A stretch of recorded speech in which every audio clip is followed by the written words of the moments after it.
9월 7일 월요일 증권통 3시 마감 시황입니다. 오늘장 한마디로 정리하겠습니다. 부연남명이라는 사자성어로 정리할 텐데요. 물오리부, 제비, 연자입니다. 이 둘을 서로 분간하기가 어렵다. 진실을 분간하기 어려운 말을 나타내는 이야기인데요. G2발 불확실성 계속되고 있습니다. 특히 지난 주말 미국이 고용지표가 엇갈리게 발표되면서 금리 인상 시기가 불투명해졌다는 인식에 따라서 1% 이상 미국장 조정을 받았고요. 이와 관련해서 우리 증시도 장중 대체로 하락하는 가운데 중국 증시 흐름에 휘둘리는 모습을 나타냈습니다. 오늘 월요일 시장 모습 살펴보도록 하겠습니다. 월요일 코스피 지수 이틀째 하락세를 나타냈습니다. 1880선에서 제자리 걸음을 했는데요. 오늘 종가 함께 확인하시죠. 코스피 지수 1883.22포인트 0.15% 하락세였습니다. 코스피 지수 오늘장에 중국 증시 개장하면서 장중 고점을 한 차례 형성했었고요. 또 이후에 오후장 들어서도 상승 탄력을 키워나가는 듯 했는데요. 장중 저점은 1870선, 고점은 1900선 중반대였습니다. 오늘 종가는 2.82포인트의 하락세를 기록했습니다. 외국인 쪽의 매도 양상이 지속되고 있습니다. 23거래일째 매도하면서 오늘장은 매도폭이 다시 한번 늘어났습니다. 환율이 상승하면서 연동되는 움직임인지 외국인의 추이가 주목이 되고 있는데요. 2,865억 원어치 주식을 팔았습니다. 개인 쪽에서 221억 원어치를 팔았고 기관 쪽에서는 2,679억 원 주식 순매수를 나타냈습니다. 업종 동향 함께 살펴보시죠. 외국인이 팔고 기관 쪽에서 샀던 업종입니다. IT, 운송장비, 화학, 유통, 서비스, 통신이었는데요. 오늘 시장에서 의료정밀 업종이 1.81%, 운송장비가 1.42%로 가장 크게 올랐습니다. 운수창고와 비금속 광물, 전기가스가 1% 내외의 오름세를 기록했습니다. 시장에서 하락했던 업종 통신 보험인데요. 1.5% 이상 낙폭이었고요. 철강금속도 1.51%, 금융과 전기전자 나란히 1%대 하락폭을 기록했습니다. 유가증권 시장 첫 번째 특징, 유통주 약세로 잡아보겠습니다. 올해 유통업계 최대 빅 이슈는 면세 대전인데요. 이제 또 시내 면세점 4곳의 특허 만료를 앞두고 9월 입찰 경쟁에 들어가게 됩니다. 또 9월 말에는 중국의 최대 명절 중추절과 함께 우리 고유의 명절 추석까지 놓여 있으면서 여기에서 어떤 소비가 일어날지 여부, 그와 관련돼 있는 채널들의 주가 상승세 여부 기대되고 있는데요. 하지만 외국인 쪽에서는 8, 9월 이틀을 제외하고 유통업종에 대해서 연일 매도하고 기관 쪽에서는 연일 매수하고 있는 양상입니다. 주가 살펴보겠습니다. 자, 오늘 현대백화점과 롯데쇼핑이 나란히 2에서 4% 하락세, 관주 신세계가 들어와 있네요. 2% 하락세를 나타냈고요. 한화 갤러리아 타임월드는 올해 매출이 5천억 원에 내년 면세점 사업까지 합치면 매출이 2배 뛰어넘는 1조 원대 매출까지 올라갈 수 있겠다라는 전망 나왔는데요. 오늘 주가 양봉을 그리면서 0.44% 소폭의 하락세였습니다. 제일 먼저 시내 면세점 하반기 입찰에 출사표를 던진 두산은 2% 하락세, 편의점주는 나란히 상승했습니다. BGF 리테일이 특히 3.7% 오름세를 기록했습니다. 홈쇼핑주가 대체로 하락세를 보였고요. 소비재 쪽은 좋았습니다. 에이블 CNC가 5.7%, 한세실업과 영업무역, MK트렌드 나란히 오름세를 기록했습니다. 한국콜마와 한섬이 1에서 3% 오름세, 음식료 가운데 동원 F&B, 오리온 3에서 5% 상승세를 기록했고요. 그리고 여행주는 나란히 하락세를 나타냈습니다.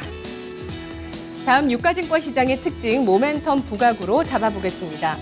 오늘 삼성그룹 쪽에 M&A 이슈가 나타났습니다. 삼성그룹이 화학에 이어서 보안업계까지 그 사업 재편을 하고 있는 모습인데요. 오늘 삼성 SDS 쪽에서 그 S1의 정보 보안업체 CQI를 인수한다는 소식이 있었고, 또 크레도 쪽에서는 삼성 SDS의 교육 콘텐츠 사업을 양도받는다라는 소식이 있었습니다. 배당 소식도 있었는데요. 두산중공업 측에서 올해 850원의 배당 계획에 대해서 발표했습니다. 원달러 환율이 3년 11개월 만에 최저치 1,200원 선을 돌파하게 되면서 미국의 기준금리 인상 가능성에 대해서 반영하는 모습이었는데요. 관련해서 자동차주의 주가 흐름 상당히 좋았습니다. 함께 살펴보시죠. 삼성 SDS 주가가 5.8% 상승했고 S1은 6.3% 하락이었습니다. 크레디는 이 인수합병에 대한 기대감을 반영하다가 결국에는 1.57% 하락으로 돌아서면서 마감됐고요.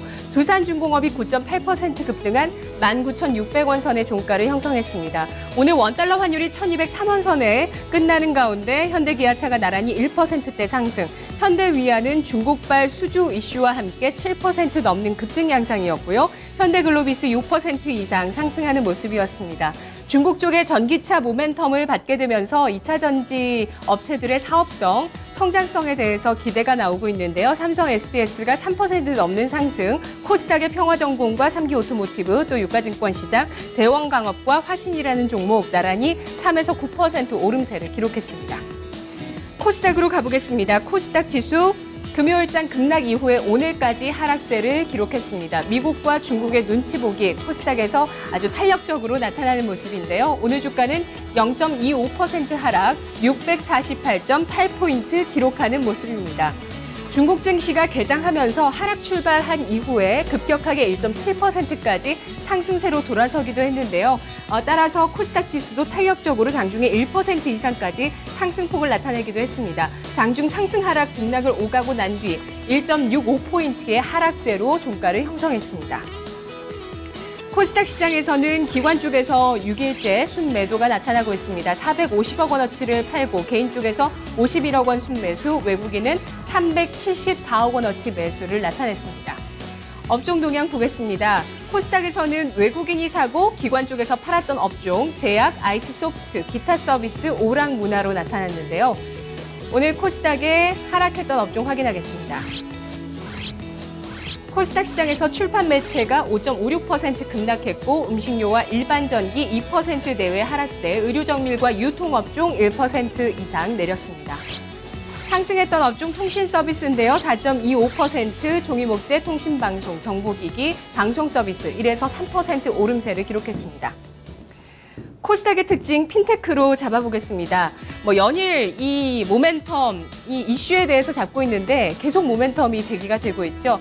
삼성전자와 효성, 우리은행이 삼성페이가 적용되는 ATM기를 개발하겠다라는 소식이 들려오면서 관련주 효성 IT주들이 강세를 보였습니다. 더불어서 삼성페이가 중국의 유니온페이, 알리페이가 아닌 유니온페이와 손을 잡는다라는 소식 들려왔고요. 또 삼성페이 안에 티머니를 탑재할 가능성에 대해서 부각이 되면서 관련주가 강세를 띄었는데요. 주가 살펴보겠습니다. 우리 핀테크 가운데 효성 IT 계열사, 효성 ITX, 갤럭시아 컴즈가 11에서 18%로 가장 큰 폭의 상승을 보였습니다. 그리고 중국 유니온페이 쪽과 협력을 하게 되면서 관련 수혜주도 분류가 됐는데요. 그 가운데서 유비벨록스가 6%의 강세, 코나이가 3%의 약세로 좀 혼조 양상 기록했고요. 또 티머니 쪽에 그 서비스를 제공하는 업체의 지분을 갖고 있는 에이틱TN이 가격 제한폭까지 올랐습니다. 오늘 핀테크 관련주 가운데 한국정보통신이 10% 강세를 보였고요. 나머지 종목들은 혼조 양상을 기록했습니다. 다음 특징 보겠습니다. 코스닥 시장에서 CJ그룹주의 강세가 나타났습니다. CJ프레시웨이가 중국 영휘마트와 조인트 벤처를 설립한다는 소식이 나왔습니다. CJ E&M, TVN에서 처음으로 모바일 전용 콘텐츠를 개발했는데요. 이제 웹드라마에 이어서 예능까지 진출이 나오고 있는 모습이고요. 반응도 좋았습니다. 강호동 씨가 나오는 신서유기죠. 좋은 반응을 얻었다는 소식, 오늘 주가에 영향을 미쳤습니다. 또 CJ 오쇼핑은 패션 쪽을 강화하겠다는 소식이 있었는데요. 살펴보겠습니다. CJ프레시웨이 2.82% 강세, CJ E&M 5.6%의 상승세로 기대감을 반영하는 모습이었습니다. 하지만 CJ 오쇼핑은 SK네트워크스와 패션 부문을 함께 협력해서 강화한다는 소식에도 불구하고 오늘 주가 5% 약세를 보였고요. CJ가 3% 상승세, 그리고 CJ 헬로비전이 5% 상승세를 보였고요. CJ그룹주 가운데 대한통운과 제일제당은 2% 하락했습니다. 선물지수 보겠습니다. 선물 9월물 현재 0.02% 소폭의 상승세를 나타내고 있습니다. 마감을 앞둔 가운데 227.35포인트 나타내고 있고요. 수급주체 동향 확인하시죠. 선물시장에서 개인 쪽과 외국인 쪽의 소폭의 매도 200에서 400계약대의 매도 우위, 기관 쪽에서 314계약의 순매수 나타나고 있습니다. 증권통 3시 마감 시황 권미란이었습니다.